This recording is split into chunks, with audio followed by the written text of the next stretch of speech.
mashinalar Piskentda yig'ilayotganini eshitib, to'g'ri yo'lga chiqdik. Kuzni terganlar muhabbatdan ochma. Orada shunaqa muzikalniy pauzalar ham bo'ldi.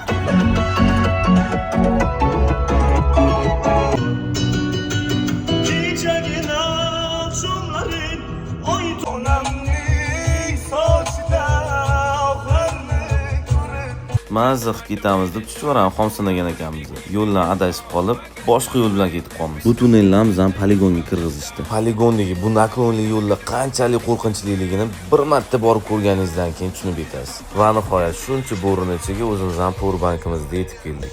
O'sha kun Toshkentdagi eng tez mashinalar Piskent poligonida yig'ilgan edi. Chunki Ramon akam bularga stage urgani kelgan edilar. Noto'g'ri eshitmadinglar. Haqiqatdan ham Ramon performans. Zayezdlarning haqiqatdan ham jinnalari bo'ldi. Orada o'zimizni 208 sekundda 100 gacha chiqadigan zikrimizni KS bilan solishtirmoqchi bo'ldik.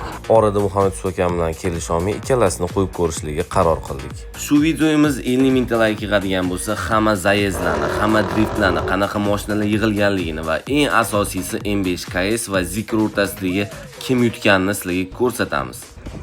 Akkauntini ko'rdi.